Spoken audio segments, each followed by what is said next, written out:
ये हवेली अब सिर्फ दीवारों का जिस्म है, रूह तो मां के साथ चली गई।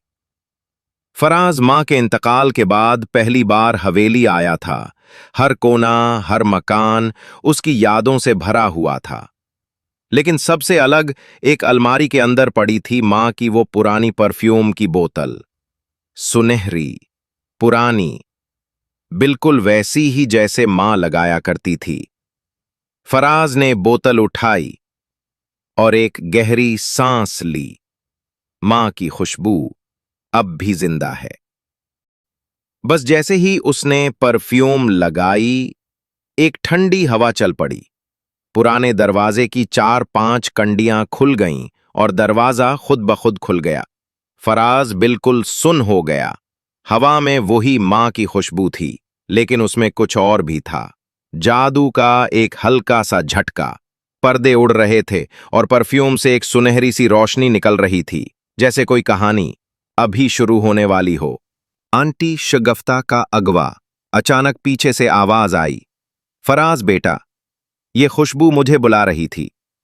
मैं हैरान हो गया। सामने खड़ी थीं आंटी शगफ्ता, रंग बिरंगे कपड़ों में, बड़े बड़े चश्मे और उनके अंदाज में हमेशा की तरह ड्रामा। उन्होंने कहा, ये आम परफ्यूम नहीं है, नकली, बाबा का राज। आंटी ने बताया, ये खुशबू किसी आम दुकान की नहीं, बल्कि बाबा जानबाज की बनाई हुई है। एक ऐसा जाली बाबा जो दावा करता था कि वो जज्बात को कैद कर सकता है, और हर बोतल एक कहानी बंद करके रखती है जिसे सिर्फ मखसूस वक्त पर खोला जा सकता है। जादू उल्टा पड़ गया। मैंने खुशबू पूरे जिस्म पर छिड़क दी। अगले लम्हे मेरी आवाज बदल गई। एक औरत की आवाज। मैं चीखा तो और ज्यादा बारीक आवाज निकली। आंटी हंसी से लोट-पोट हो रही थीं। मैं समझ गया, जादू गलत तरीके से इस्तेमाल हो गया है। मैंने बोतल को वापस रखा तो नीचे एक पुरानी तहशदा चिट्ठी नजर आई। मां की लिखाई थी, बेटा, इस खुशबू को सिर्फ उस वक्त इस्तेमाल करना जब सब कुछ खत्म लगे। आंखों में आंसू थे, लेकिन दिल हल्का हो चुका था। फराज आईने के सामने खड़ा था। न आवाज अपनी, न चेहरा मानूस। मां की बोतल, मां की खुशबू और अब मां की खामोशी। आंटी शगुफ्ता ने कहा, बेटा, हर जादू का एक अंजाम होता है, और शायद ये अंजाम तुझे कुछ नया दिखाने आया है। फराज ने आहिस्ता से आंखें बंद कीं और पहली बार अपनी आवाज को सुना, जैसा कभी मां उसे लोरी देती थी।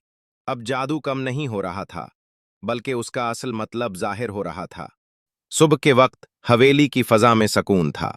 फराज ने वो खाली बोतल एक अलमारी में वापस रख दी और मां की चिट्ठी साथ रख दी।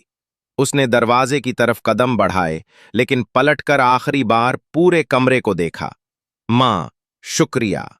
परफ्यूम की आखिरी खुशबू हुआ में घुली और एक नया सफर शुरू हुआ, खुद को पाने का, खुद को संवारने का।